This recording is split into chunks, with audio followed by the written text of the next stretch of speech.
Hoy la palabra la tenemos en el libro del Hecho de los Apóstoles. Y vamos a estar escuchando el primer sermón que hubo en la iglesia cristiana.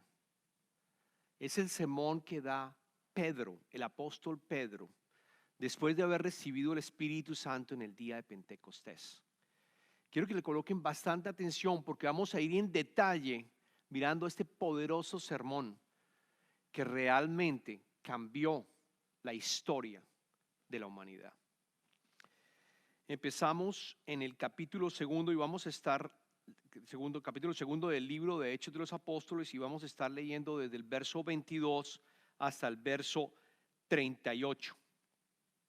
Pueden seguir los versos en la pantalla o en sus Biblias. Pueblo de Israel, escuchen esto.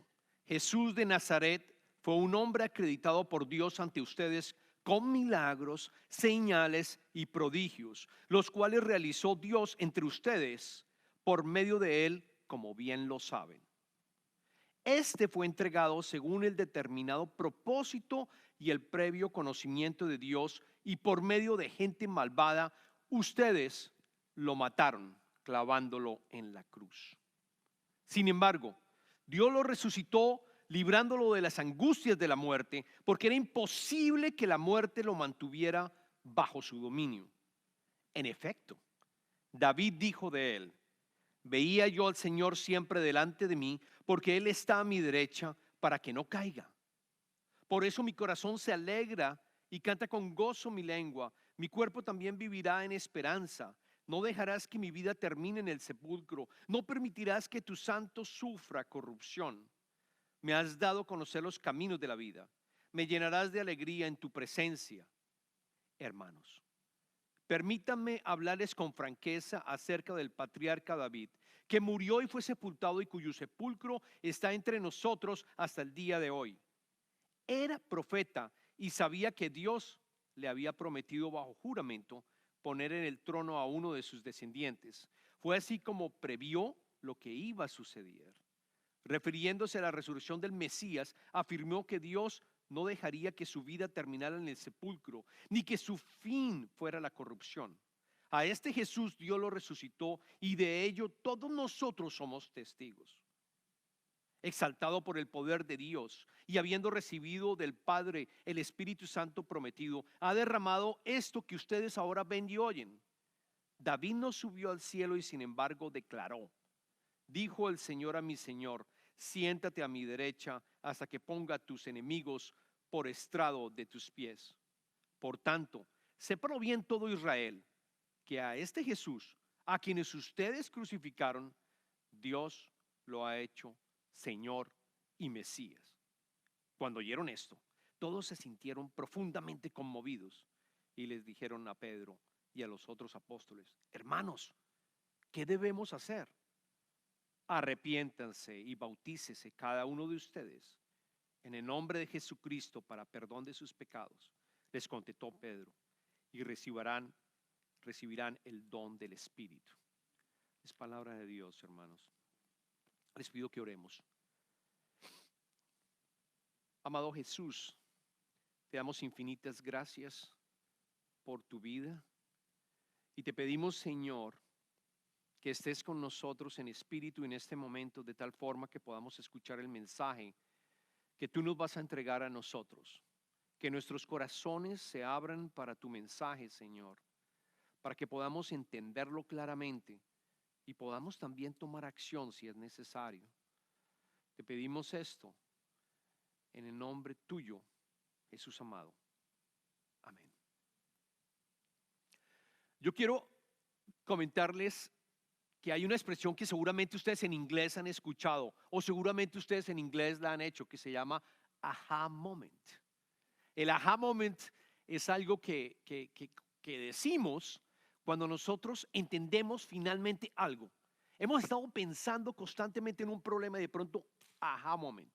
Llega el aha moment y llegué y entendí lo que yo no había entendido antes. Me quedó clarísimo lo que yo no había entendido. Incluso muchas veces también el aha moment se dice cuando alguien tiene una idea brillante.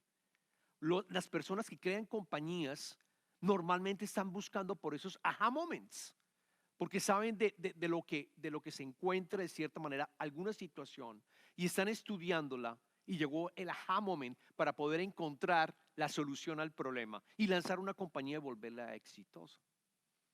Hay como dos categorías. El primero, la de la inspiración.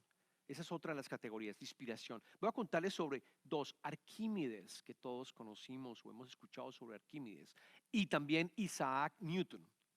Arquímedes era un griego que vivió antes de Cristo, era matemático, filósofo, inventor, astrónomo, una persona brillante.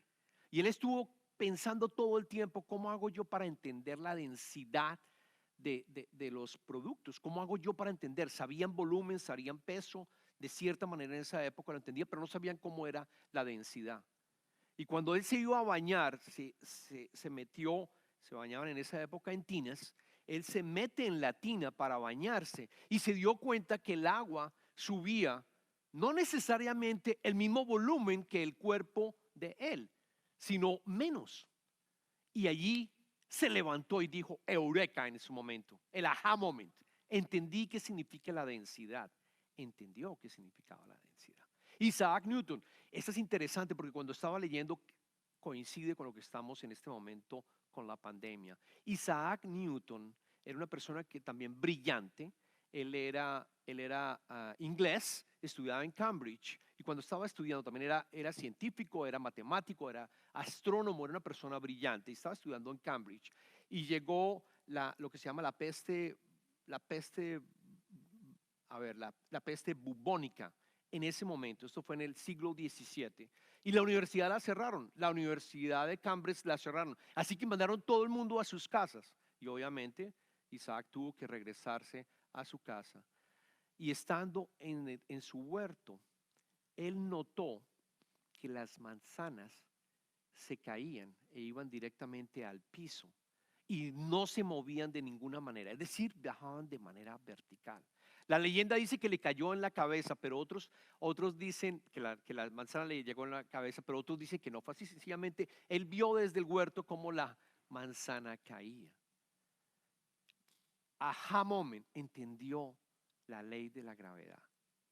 Para mí una interesante es la de álgebra, me encanta matemáticas, yo no sé quiénes de ustedes les gustan las matemáticas, pero para mí las matemáticas, cuando yo llegué al álgebra, cuando llegué a cálculos, tuve aha moments para entender las ecuaciones, para entender todo lo que tenía que ver con trigonometría, para mí fue aha moment, me encantan las matemáticas. Y todo esto, si lo vemos, el aha moment nos da también motivación para hacer algo, para tomar una acción, crear la compañía, aprender algo más. Incluso lo vemos cuando nosotros, cuando vimos, por ejemplo, con la historia de Arquímedes, él descubrió la ley de la hidrostática. Isaac Newton formuló la ley de la gravedad. Por mi caso, pues seguí aprendiendo más matemáticas, pero me motivó, seguí aprendiendo de cierta manera. Les voy a mencionar que el sermón que acabamos de escuchar del apóstol Pedro generó un aha moment en todas las personas que estaban escuchando. Y vamos a remontarnos a la historia. Este día, cuando él menciona este sermón, fue el día de Pentecostés. Era una fiesta judía importantísima para ellos. Le llamaban la fiesta de las primicias o la fiesta de las cosechas. Pentecostés significa 50. Exactamente 50 días después de las Pascuas se celebra esta fiesta. Y es cuando se acaba la cosecha del cereal, básicamente. Y las primicias es que todo el pueblo del judío israelita iba a Jerusalén con las ofrendas, las primicias, los frutos de esa cosecha. Iban allá a Jerusalén a ofrecérselos al Señor. Y los levitas, que eran los sacerdotes, los recibían con cánticos en el templo. Cuando yo estaba analizando y estudiando, y a veces cuando yo leía anteriormente, yo pensaba que eran pocos los que habían allí. Pero les voy a mostrar un mapa que muestra todos los países involucrados ese día de Pentecostés. Todas las regiones, Roma, Asia, Frigia, Creta, la isla de Creta, Cirene, Egipto, Judea, Arabia. De todas partes del mundo estaban llegando estos judíos a celebrar este día de Pentecostés. Habían miles para celebrar ese día. Y Jesucristo, ya habían pasado de nuevo 50 días, porque sabemos que Él murió y resucitó el día de la Pascua, y habían pasado 50 días. 40 días en los cuales estuvo con sus discípulos mucho tiempo, porque sabemos que las Escrituras más de 10 veces estuvo allá. En el Evangelio de Juan incluso dice que estuvo haciendo varias obras. Y 10 días después de haber estado con el Padre y haber estado en el trono del Padre, habían pasado 50 días y le había dicho a sus discípulos: se van a reunir ustedes, no se vayan de Jerusalén, el Espíritu Santo va a llegar. ¿Y qué ocurrió? Estaban reunidos. Voy a leer solo brevemente qué pasó ese día. De repente vino del cielo un ruido como el de una violenta ráfaga de viento y llenó toda la casa donde estaban reunidos. Se les aparecieron entonces unas lenguas como de fuego que se repartieron y se posaron sobre cada uno de ellos, los discípulos. Todos fueron llenos del Espíritu Santo y comenzaron a hablar en diferentes lenguas, según el Espíritu les concedía expresarse. Estaban de visita en Jerusalén judíos piadosos procedentes de todas las naciones de la tierra. Quiero decirles que en ese momento llegó el Espíritu Santo, hubo fuego, hubo conmoción. Los 12 discípulos reciben el Espíritu Santo y empiezan a hablar en las lenguas de todos ellos que yo les mostré en ese mapa. ¿Qué idiomas sabían? Griego, algunos hablaban griego, por supuesto, hebreo, que era el más importante, arameo, latín, incluso algunos otros dialectos. Y cada uno de los que estaban allí escucharon en su propio idioma las maravillas de Dios, dice la Escritura, las maravillas de Dios. Cada uno escuchó lo propio. Yo sé que los que vivimos en este país, lo difícil que es aprender inglés, ¿no? O sea, aquí hubo un milagro brutal, porque aprendieron diferentes idiomas y pudieron expresarse a cada una de esas personas para contar las maravillas de Dios. Fue extraordinario. La gente empezó a criticar, a decir: están borrachos. Estos están borrachos porque no se entendían los unos con los otros. Los apóstoles están borrachos. Y es cuando Pedro, lleno del Espíritu Santo, se levanta y se dirige a toda la congregación y da el primer sermón, que para mí es fascinante. La iglesia cristiana, no importa la denominación, católica, pentecostés, metodista, la iglesia cristiana es la única iglesia, si ustedes lo miran, que usa sermones para expresar las buenas nuevas y para poder explicarle a los hermanos el concepto de Dios. No hay otra religión que use sermones. Desde entonces se siguieron haciendo sermones hasta el día de hoy. Y hoy lo estamos escuchando. Hoy domingo millones de sermones se han dado en toda la iglesia cristiana. Así que vamos a ir a ver por qué tan poderoso y enseñarles y básicamente y comentarles lo importante que fue para ellos que escucharan este mensaje. Porque por otra parte yo quiero comentarles, ellos llegaban de esas regiones, seguramente no habían estado en el momento en que Jesucristo fue crucificado. Probablemente habían escuchado de Jesucristo, habían escuchado de los milagros, habían escuchado que había sido crucificado, pero probablemente no todos estaban allí diciendo: crucifícalo, crucifícalo, y estuvieron en el Gólgota en el momento en que mataban a Jesucristo y Él moría. Posiblemente no todos estaban allí. Así que Él arranca su primera parte del sermón. Lo leemos cuando Él habla, y está en los versos 22 y 23. Pueblo de Israel, escuchen esto. Jesús de Nazaret fue un hombre acreditado por Dios ante ustedes con milagros, señales y prodigios, los cuales realizó Dios entre ustedes por medio de Él, como bien lo saben. Este fue entregado según el determinado propósito y el previo conocimiento de Dios, y por medio de gente malvada ustedes lo mataron, clavándolo en la cruz. En esta primera parte los acusa. Es impresionante que dice: ustedes lo mataron. Y la verdad, algunos de ellos no estaban allí. nuevamente. Algunos de ellos habían escuchado, pero no estaban gritando. Sin embargo, los acusa. ¿Por qué lo hace? Vamos a ver más adelante. Y por otra parte también dice que Dios tiene su plan. Dios, acorde con su plan, permitió que Jesucristo muriera. Un plan, gente malvada, normalmente nosotros llegamos a que hay una especie de paradoja. Por un lado estamos hablando de que Dios tiene un plan y tenía un plan para que Jesucristo muriera. Pero eso no significa, y es bien importante que lo entendamos, que si la imagen de Dios que tú tienes es que Él tiene un plan y está haciendo lo que Él quiere hacer y usa malvados para matar a alguien o hacer algo, eso no significa, esa no es la imagen correcta de Dios. Dios tenía un plan y efectivamente habían personas malvadas, porque las hay. Vivimos en un mundo dañado. El pecado está presente. Luego también hay personas malvadas. Dios no manipuló a estas personas para hacerlo. El mejor ejemplo es COVID, la pandemia que estamos viviendo. Yo he escuchado con algunos hermanos que dicen, pero ¿por qué Dios permite esto? ¿Por qué Dios lo está permitiendo? ¿Por qué no actúa? Es como si Dios no estuviera conectado con nosotros y no nos estuviera ayudando. Pero no es así, es una imagen errada el pensar de que de esa manera. Él tiene un plan, Él tiene un plan. Él está trabajando. No sé cuál es la dificultad que tú estás viviendo, hermanos y hermanas.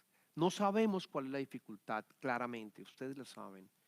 Pero Él tiene un plan. Y este primer parte del sermón es claramente lo resumen. Dios usó ese plan.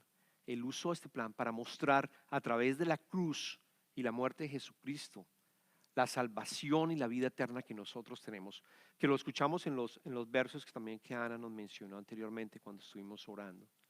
Luego, para ellos debió haber sido también impactante. ¿Por qué Pedro me está acusando de muerte? De muerte de Jesucristo. ¿Por qué? Y bíblicamente lo que ocurrió fue, Jesucristo lo mataron por blasfemo. Los judíos lo mataron por blasfemo. ¿Por qué? Porque Jesucristo dijo varias veces quién era. Yo soy el Mesías. Yo soy el Hijo de Dios. Se lo dijo a Pilatos incluso. Yo soy el Hijo de Dios, yo soy el Mesías. Y todos decían, ahí está, ahí lo dijo. Crucifíquenlo, crucifíquenlo, crucifíquenlo. Lo mataron por blasfemo. Luego, las personas que estaban allí reunidas, y ustedes hermanos, y los que están escuchando también, aquellos que no han reconocido a Jesucristo como Hijo de Dios y como Mesías, también de cierta manera estuvimos allí o estamos allí diciendo, crucifíquenlo. No significa nada para mí en mi vida, Jesucristo. No significa nada para mí, porque Él fue blasfemo. No estoy pensando en realmente que Él es el Hijo de Dios y que Él es el Mesías. Luego la pregunta, hermanos, es también para ti. ¿Cómo está tu alma? ¿Tú te sientes? ¿Realmente entiendes quién es Jesucristo? ¿Qué hizo por ti? ¿Por cada uno de ustedes? ¿Por cada uno de nosotros? ¿O tú prefieres ignorarlo y seguir por mi camino y decir, Jesús fue, como también lo he escuchado de algunos, que nos dicen, no, Jesús fue un profeta. Jesús fue un profeta, no hizo muy buenas cosas, fue un profeta. No, no. Y aquí está parte del sermón y por eso arrancó Pedro de esta manera, lleno del Espíritu Santo, diciéndoles esta paradoja. Y después Pedro avanza diciendo, les demuestra y nos demuestra que Jesucristo es el Mesías cuando él dice en el verso 24, sin embargo Dios lo resucitó, librándolo de las angustias, de la muerte, porque era imposible que la muerte lo mantuviera bajo su dominio. Impresionante. Aquí dice, imposible sostenerlo bajo su dominio. Jesucristo no podía mantenerse muerto. Él tenía que resucitar. Ya incluso los profetas lo habían profetizado muchas veces. La muerte no tiene dominio, no tenía dominio sobre Jesucristo. Es como por ejemplo, si ustedes hacen un delito, el mejor ejemplo que pueda traer, hacen un delito en este país y se van a la cárcel, digamos, 3 años que te vas a la cárcel por un delito que cometiste. Yo no lo quiera, pero te vas 3 años a la cárcel. El delito te domina. La sentencia te domina. Tú tienes que durar los 3 años teniendo esta sentencia para salir liberado. No hay forma de que te escapes. Porque seguramente si fuiste sentenciado y tienes este dominio, lo tienes tú. Y no hay forma de salir de esa sentencia. Lo que está diciendo Jesucristo es, conmigo, yo resucité y todos los pecados cometidos por cada uno de ustedes los he asumido yo. Soy el Cordero que quita los pecados del mundo. Por lo tanto, también no hay dominio de la muerte hacia ti, a cada uno de nosotros. Porque la muerte puede ser, y es muerte física y muerte espiritual. La física existe, lo sabemos. Pero hay una muerte espiritual y aquellos que no tengan al Salvador, a Jesucristo, tienen las dos. La muerte los está dominando. Y en esta época de COVID, muchos estamos con miedo a morir. Muchos estamos con miedo a morir. Porque no tenemos esperanza. Porque la muerte nos está dominando, los está dominando. Pero esas son las buenas nuevas de Jesucristo, que rompe absolutamente rompe todo y nos da la libertad y nos da adicionalmente vida eterna. Incluso nuestro cuerpo va a ser glorificado, va a ser diferente. Va a haber un nuevo cielo y una nueva tierra por la eternidad. Y por otra parte puedes empezar a gozarla desde acá porque es parte del reino de Dios. Es poderoso el mensaje en esta segunda parte que les dice a ellos. Yo me imagino el choque que ellos debieron de haber dicho. Wow. Este era el Mesías. Y efectivamente yo no lo he reconocido como el Mesías, como el Hijo de Dios. O sea, yo hago parte de lo que hice en ese momento con Jesucristo. Y para demostrarlo como buen sermón, que eso es bien importante los sermones, usa la palabra. Un sermón sin involucrar la palabra pierde su peso. Y noten, Pedro nos enseña, a todos nosotros que somos pastores, tenemos que predicar la palabra. No podemos alejarnos de la palabra. Y yo me siento gratificado que en esta iglesia, hermanos, ustedes siempre van a recibir la palabra. No van a recibir tampoco lo que se llama en inglés prosperity gospel, alejado de la realidad y tratando de vender otras cosas. Ese no es Covenant. Nosotros estamos totalmente identificados con la palabra, los pastores de esta iglesia. Pedro lo hizo. Pedro incluyó 2 versos o parte de verso importante. Utilizó salmos, porque eso realmente le llegaba a la gente que estaba allí. Los diferentes judíos, ellos conocían los salmos y David para ellos fue un rey importantísimo. Sabían de los salmos, oraban, cantaban los salmos y utilizó 2 salmos en su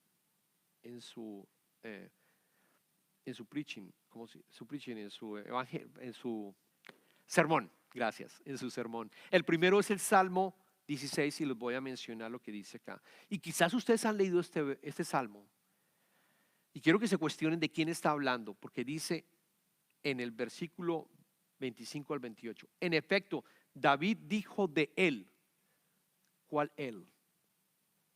David dijo del Mesías. Del Mesías.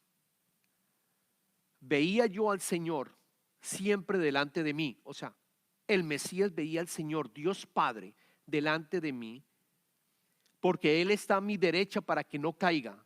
Por eso mi corazón se alegra y canta con gozo mi lengua. Mi cuerpo también vivirá en esperanza. Dice, no dejarás que mi vida termine en el sepulcro. El Mesías le dijo al Dios Padre, no dejarás que mi vida termine en el sepulcro. No permitirás que tu santo sufra corrupción. Me has dado a conocer los caminos de la vida. Me llenarás de alegría en tu presencia. Esto ocurrió aproximadamente 520 años cuando David escribió este salmo. 520 años. David profetiza sobre el Mesías. Y se da cuenta y claramente les explica a todos ellos, Él ya está sentado en el trono. Y Él vivió una vida acompañada continuamente con el Padre. A mí me encantan los dos primeros versos cuando dice, veía yo al Señor siempre delante de mí. Esa es mi oración. Lo decía Jesucristo, yo veo al Señor delante de mí porque Él está a mi derecha para que no caiga. Es exactamente la misma oración que tú puedes hacer, porque estamos llamados a imitar lo que Jesucristo hizo. Jesucristo vino a la tierra para decir, olvídense cómo se vive o cómo vivían ustedes, vivan como yo viví cuando estuve en la tierra.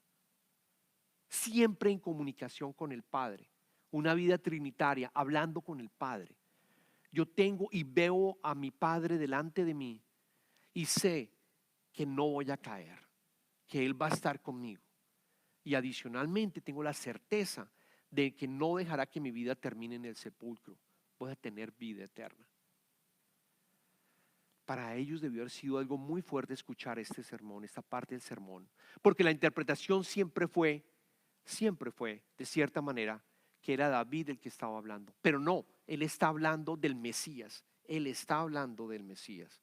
De hecho les dice, hermanos, permíteme hablarles con franqueza acerca del patriarca David, que murió y fue sepultado y cuyo sepulcro está entre nosotros hasta el día de hoy. Era profeta y sabía que Dios le había prometido bajo juramento poner en el trono a uno de sus descendientes, y eso es verdad. Él lo prometió. Usted lee en el segundo de Samuel, prometió que a través de los hijos de David y su generación iba a llegar el Mesías, lo cual fue así.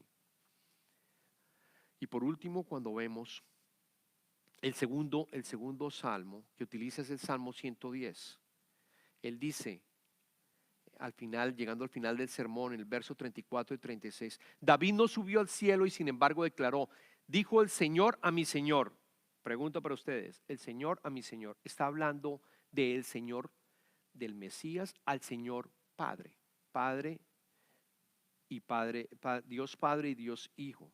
Está hablando está escribiendo básicamente y diciendo en ese momento que el Mesías le dijo al Padre, el Padre le dijo al Mesías, siéntate a mi derecha hasta que ponga a tus enemigos por estrado de tus pies. Por tanto, sépanlo bien todo Israel, que a este Jesús a quienes ustedes crucificaron, Dios lo ha hecho Señor y Mesías. Y vuelve a acusarlos a ellos, vuelve a acusarlos a cada uno de ellos y nos acusa a nosotros, Pedro. A aquellos que piensan que Jesucristo fue un profeta y que no fue el Hijo de Dios ni el Mesías, también te está acusando. Y lo grave es que está diciendo, le dice Dios Padre, hasta que ponga a tus enemigos por estrado de tus pies. Luego esto debió haber sido súper fuerte para estos judíos que estaban allá. Wow. Asesinamos al Mesías y Él está ya en el trono y somos sus enemigos. ¿Cómo hago para reconstruir esa relación con Dios? ¿Cómo hago para solucionarlo? Y es cuando ellos dicen, tuvieron su aha moment, si lo quisieron decir, y ellos dicen en la última parte, en el versículo 37-38, cuando oyeron esto, todos se sintieron profundamente conmovidos y les dijeron a Pedro y a los otros apóstoles, hermanos, ¿qué debemos hacer? ¿Qué debemos hacer? Yo no quiero ser enemigo de Dios, yo quiero tener comunidad con Dios, yo quiero que esté a mi lado, yo quiero que todo lo que escribió David, que profetizó de él, yo quiero tenerlo, yo quiero tener al Señor a mi lado, quiero que Él esté conmigo, ¿qué hago? Y Él le respondió, arrepiéntanse y bautícese cada uno de ustedes en el nombre de Jesucristo para perdón de sus pecados, les contestó Pedro, y recibirán el don del Espíritu Santo. Esa fue la invitación y esa es la invitación ahora para cada uno de nosotros, hermanos. Nosotros estamos iniciando la serie Victorioso. Y victorioso significa que Jesucristo, vamos a estar mirando partes del Evangelio donde vemos cómo hay victoria con Jesucristo. Y aquí claramente cuando nace la iglesia cristiana hay victoria porque le dice a todo el mundo absolutamente, Jesucristo llegó a conquistar y llegó a ser victorioso contra la muerte, ambas. No solamente la física, porque se les presentó a ellos, sino también la espiritual, porque volvió al Padre. Y esa es la invitación para nosotros.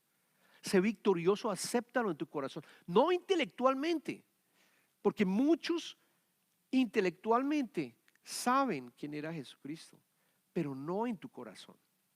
No lo has aceptado en tu corazón. Y esa es la invitación, hermanos. El poder del Espíritu Santo para que sepan, después leemos, 3,000 personas que estaban allí reunidas aceptaron a Jesucristo. 3,000. Un sermón que todavía estamos predicando y continúa la gente todavía recibiendo estas buenas nuevas. Esa es la invitación, hermanos, a que aceptes a Jesucristo en tu corazón.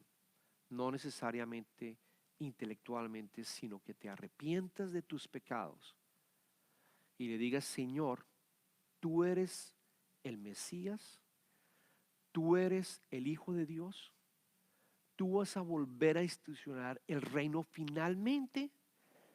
Y sabemos, cada uno de nosotros tenemos la confianza que hemos tenido victoria contra la muerte, de tal manera que si se muere alguien de nosotros físicamente o nuestros familiares, yo sé que no está en ninguna otra parte, sino contigo. Yo sé que hemos cantado victoria, puedo tener gozo y alegría. Esa es la invitación, hermanos. Oremos.